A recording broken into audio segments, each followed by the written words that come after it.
आइए आइए विधायक जी। और सरपंच जी कैसे हो? मैं बढ़िया हूँ हुजूर। ये मेरा बेटा सुनील शहर में पढ़ा है। अच्छा अच्छा, कैसे हो बेटा? मैं ठीक हूँ सर। क्या पढ़ाई कर रहे हो? बस सर बीटेक फाइनल ईयर है इस बार। ओह, मतलब इंजीनियर बनेगा छोरा। आपकी कृपा है हुजूर। इस बार मैंने ही इसे कहा कि गांव आ जा, गांव आकर देख कि हम लोग भी 26 जनवरी कैसे मनावे हैं। हाँ, ये सही किया तुमने सरपंच। सुनील, हम गांव वालों में भी देशभक्ति की कमी ना है, देख रहे हो? फिर विधायक भूरेलाल मंच पर चढ़े और तिरंगा फहराया। आते रहा करो बेटे। जी, वैसे भी पिताजी की तबीयत अब ठीक नहीं रहती तो आता ही रहूंगा। बढ़िया है, पर किसी ऐसी छोरी से ब्याह करियो जो गांव में तेरे गैल रह सके। कहीं कोई शहरी ले आया तो गांव में एक दिन भी ना टिकेगी। सुनील भी उनकी बात सुनकर मुस्कुरा दिया और फिर वो अपने कॉलेज की यादों में खो गया। मैं साफ साफ कह देती हूँ सुनील, मुझसे नहीं रहा जाएगा गांव में। अरे यार, पर दिक्कत क्या है इस गांव में? वहाँ लाइट तो आती नहीं है, मैं अपने बाल कैसे कर्ल करूंगी? और अगर मैं अच्छी नहीं दिखूंगी तो गांव के लड़के तो यही कहेंगे ना कि सुनील भैया शहर से क्या बोरिंग आइटम लेकर आए हैं। तुम सीरियस हो? हट पागल कहेंगे, तुम तो मुझे जहाँ भी रखोगे तुम्हारे साथ मैं खुशी खुशी रह लूंगी, फिर चाहे गांव हो या जंगल।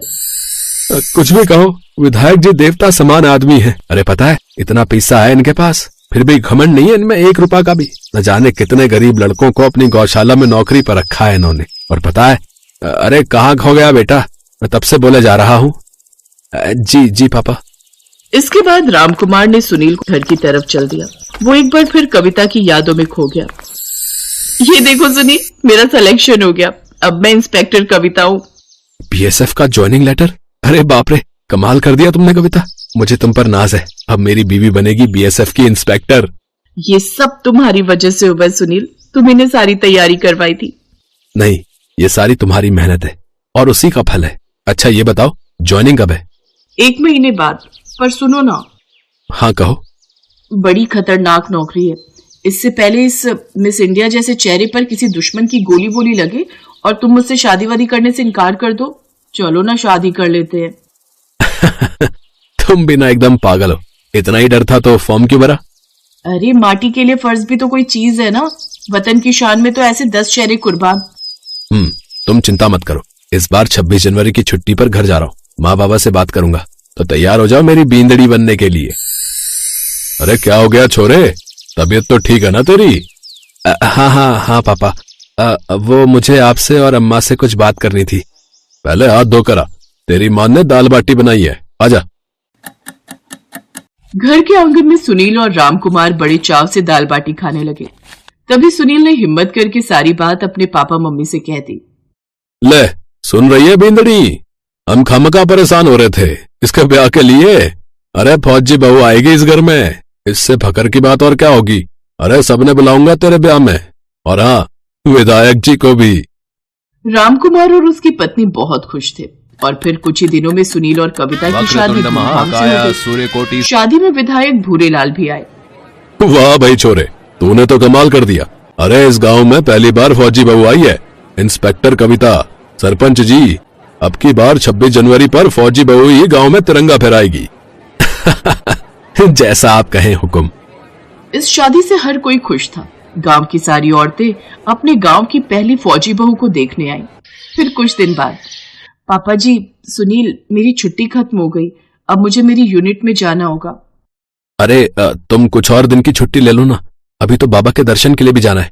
अरे ना, उसे ना रोक सुनील, वो देश की सेवा के लिए जा रही है और धरती माता से बढ़कर कोई दर्शन नहीं, कोई सेवा नहीं। वैसे तेरी पोस्टिंग कहाँ है बहू?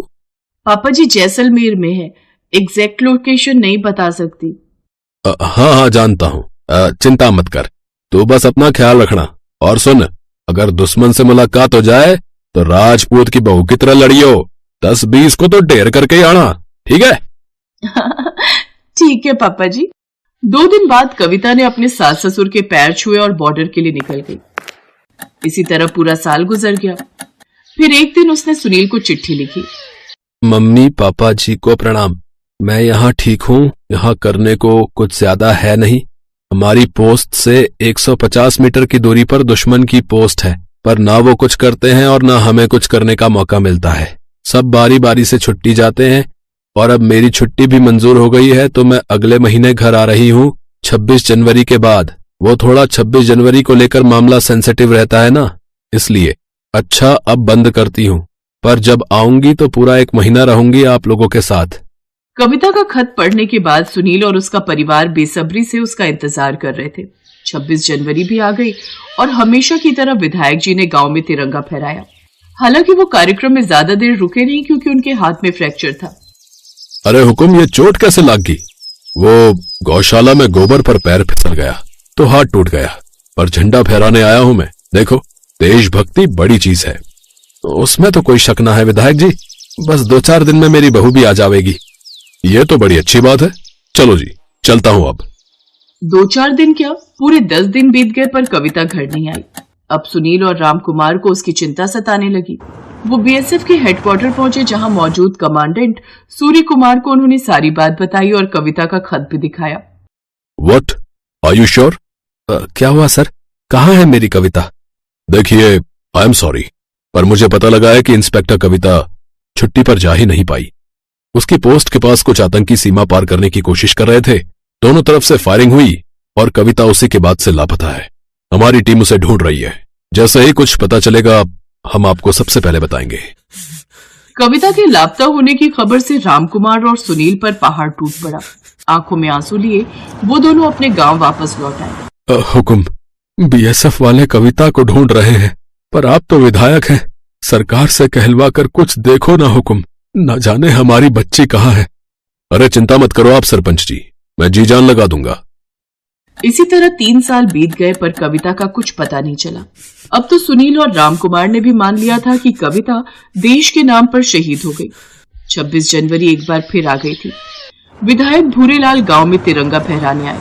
हमारी फौजी बहू ने गांव का नाम रोशन किया है। उसकी शहादत ने गांव का नाम और ऊंचा कर दिया। बोलो, इंस्पेक्टर कविता अमर रहे। जैसे विधायक ने ये नारा लगाया, वहां बीएसएफ की गाड़ियां पहुंची। उसमें से कमांडेंट सूर्य कुमार निकले, जिनके साथ और भी कमांडोज थे।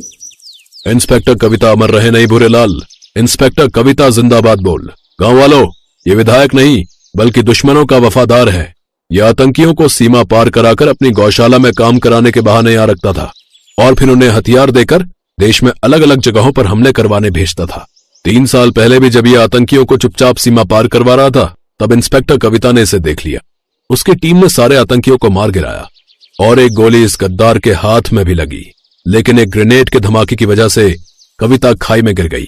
वो एक सिविल अस्पताल में 3 साल तक कोमा में रही, लेकिन अब वो शेरनी वापस लौट आई है और उसी ने इस भूरेलाल की सारी पोल पट्टी खोल दी है। भूरेलाल, अब तो बचेगा नहीं। अगले ही पल बीएसएफ की गाड़ी से लंगड़ाते हुए कविता बाहर निकली। हर किसी को अपनी फौजी बहू पर गर्व हो रहा था। उनकी आंखों में गर्व था और उनके पीछे शान से तिरंगा लहरा रहा था।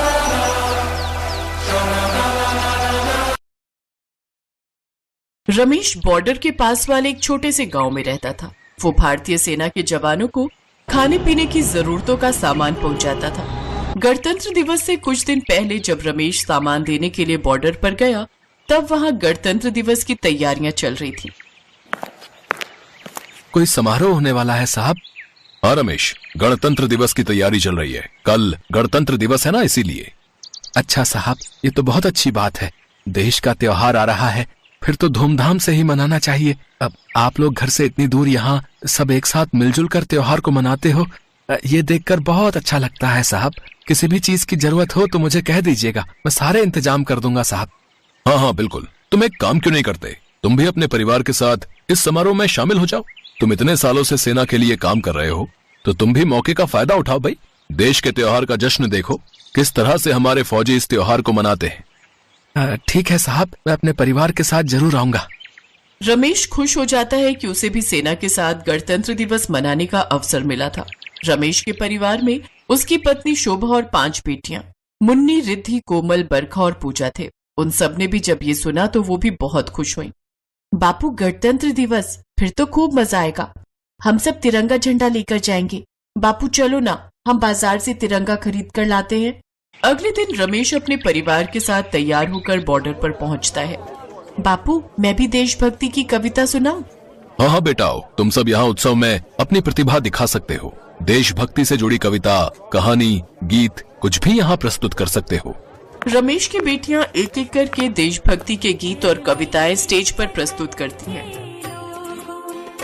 जरा आँख में भर लो पानी, जो शहीद हुए हैं उनकी, जरा याद करो कुर्बानी। रमेश, तुम्हारी बेटियां बहुत होनहार हैं। सचमुच इन्हें देशभक्ति की कितनी सुंदर कविताएं आती हैं।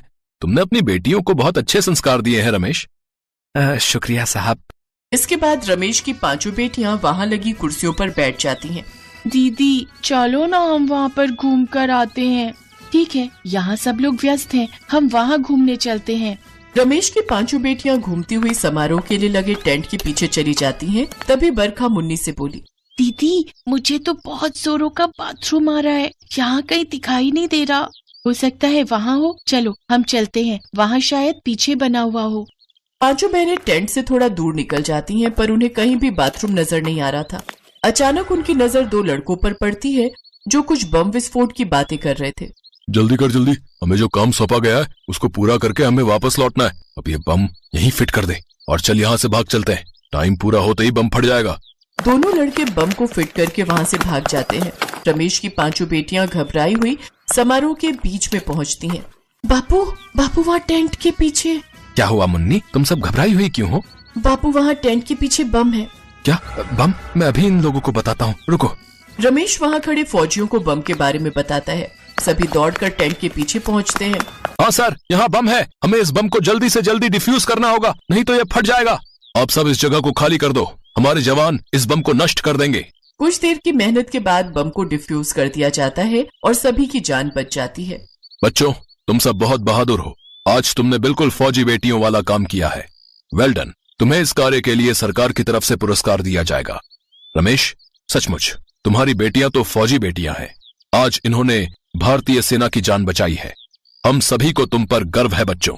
उस गणतंत्र दिवस पर सभी बहुत खुश थे, क्योंकि एक बहुत बड़ी अनहोनी होने से रुक गई।